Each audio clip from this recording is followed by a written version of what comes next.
आज सभी हिंदुस्तानियों का इंतजार खत्म होते हुए नजर आएगा, यानी कि एक प्राउड मोमेंट हम सभी इंडियंस को देखने को मिलेगी, क्योंकि आज चंद्रयान 3 शाम 6:04 पर चंद्रमा के साउथ पोल पर लैंड करने वाला है और ये एक इतिहास भी रच सकता है अगर ये सक्सेसफुल हो जाएगा। यानी कि सभी अब अपने नजरें गड़ाकर बैठे हैं कि कब जो हमारा चंद्रयान 3 है वो चंद्रमा पर लैंड करेगा और सभी को इसका इंतजार भी है। काफी लंबे समय से ये इंतजार था जो आज शाम 6:04 पर खत्म होता हुआ भी नजर आएगा।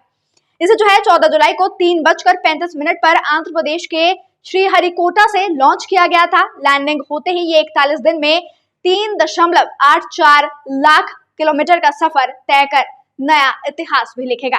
लैंडर के चांद पर उतरते ही रैंप खुलेगा और प्रज्ञान रोवर इससे चांद की सतह पर भी आने वाले हैं। विक्रम लैंडर और प्रज्ञान एक दूसरे की फोटो खींचेंगे और फिर उसे पृथ्वी पर भी सेंड करेंगे। हालांकि कल भी बहुत से फोटोज भेजे गए हैं जो सोशल मीडिया पर भी यानी कि सभी न्यूज चैनल्स पर भी वायरल होते हुए नजर आए हैं और जब वो फोटो सामने आई थी तो उसके बाद इंडियंस के लिए एक प्राउड मोमेंट जो था एक नजर आया है। सभी इससे खुश भी है और अगर भारत इस मिशन में सफल रहा तो चांद के साउथ पोल पर उतरने वाला पहला देश भी बनने वाला है।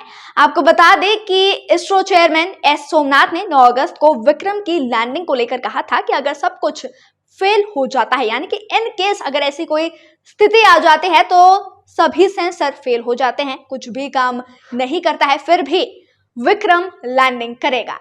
और फिर उसके बाद उन्होंने ये सुनिश्चित भी किया है कि अगर इस बार विक्रम के 2 इंजन काम नहीं करेंगे तब भी ये लैंडिंग जो है सक्षम होने वाली है। उन्होंने बताया है कि चंद्रयान 3 के आखिरी जो 19 मिनट होने वाले हैं वो सांसें रोक देने वाले होंगे। लैंडिंग शुरू होते ही समय गति 6048 किलोमीटर प्रति घंटा होगी। चांद को छूते समय ये 10 किलोमीटर प्रति घंटा से भी कम होने वाली है। उतरने के लिए स्थान का चुनाव इसरो कमांड सेंटर से नहीं होने वाला है। लैंडर अपने कंप्यूटर से जगह का चुनाव भी करेगा।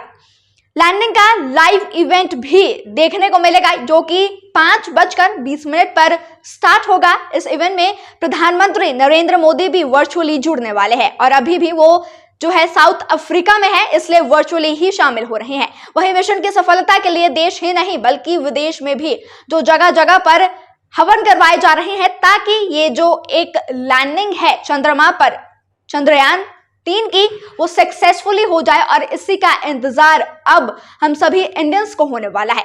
लेकिन इसी बीच और भी चीजें यहां पर देखनी होगी कि अगर आज चंद्रयान 3 की सक्सेसफुल लैंडिंग चंद्रमा पर यानी कि चंद्रमा के साउथ पोल पर नहीं हो पाती है तो ये कहा भी जा रहा है कि 27 अगस्त को फिर ये होने वाली है।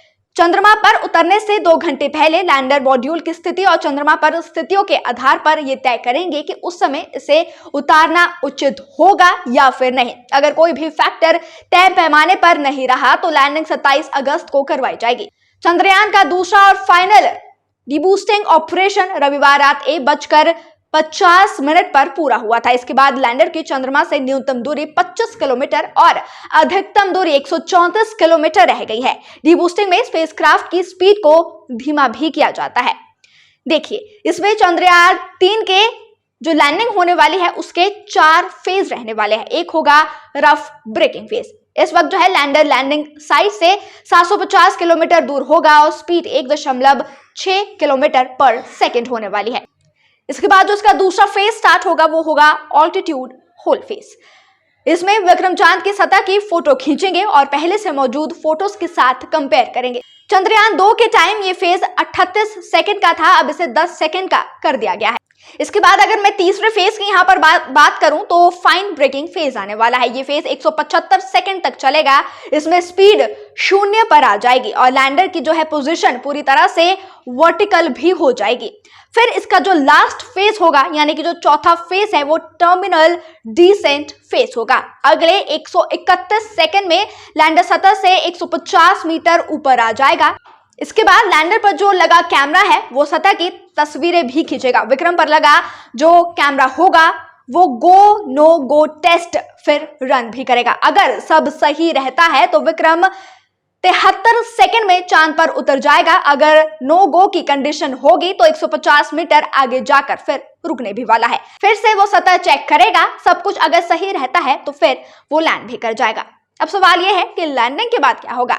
डस्ट सेटल होने के बाद विक्रम चालू होगा और कम्युनिकेट भी करेगा। फिर रैंप खुलेगा और प्रज्ञान रोवर रैंप से चांद की सतह पर आएगा। पर ये चांद की मिट्टी पर अशोक स्तंभ और इसरो लोगो के छाप छोड़ेंगे। विक्रम लैंडर प्रज्ञान की फोटो खींचेगा और प्रज्ञान विक्रम की इन फोटोज को पृथ्वी पर सेंड भी करने वाला है। अब देखिए, इस मिशन से भारत को आखिरकार हासिल क्या होने वाला है। देखिए, इसरो के एक्स साइंटिस्ट मनीष पुरोहित कहते हैं कि इस मिशन के जरिए भारत दुनिया को बताना चाहता है कि उसके पास चांद पर सॉफ्ट लैंडिंग करने और रोवर को वहां चलाने की काबिलियत है और इससे दुनिया का भारत पर भरोसा बढ़ेगा, जो कॉमर्शियल बिजनेस बढ़ाने में मदद भी करेगा। भारत ने अपने हेवी लिफ्ट लॉन्च व्हीकल से चंद्रयान को लॉन्च किया था। इस व्हीकल की काबिलियत भारत पहले ही दुनिया को दिखा भी चुका है। बीते दिनों अमेज़न के फाउंडर जेफ बेजोस की कंपनी ब्लू ओरिजिन ने इसरो के LVM-3 रॉकेट के इस्तेमाल में अपना इंटरेस्ट दिखाया। अब देखिए, एक और बड़ा सवाल यहां पर आता है कि साउथ पोल पर ही मिशन क्यों भेजा गया है। देखिए, चंद्रमा के पोलर रीजन दूसरे रीजन से काफी अलग होते हैं। यहाँ कई हिस्से ऐसे हैं जहां सूरज की रोशनी कभी नहीं पहुंचती है और तापमान 200 डिग्री सेल्सियस से नीचे तक चला जाता है। ऐसे में वैज्ञानिकों का अनुमान है कि यहाँ बर्फ के फॉर्म में अभी भी पानी मौजूद हो सकता है। भारत के 2008 के चंद्रयान 1 मिशन ने चंद्रमा की सतह पर पानी की मौजूदगी का संकेत भी दिया था। इस मिशन की लैंडिंग साइट चंद्रयान 2 जैसी ही है। देखिए, अगर आज सक्सेसफुल लैंडिंग हो जाती है, यानी कि सॉफ्ट लैंडिंग में सफलता मिल जाती है, तो ये मिशन सक्सेसफुल रहेगा तो अमेरिका, रूस और चीन के बाद भारत ऐसा करने वाला चौथा देश बन जाएगा। अमेरिका और रूस दोनों के चंद्रमा पर सफलतापूर्वक उतरने से पहले कई स्पेसक्राफ्ट क्रैश भी हो चुके हैं।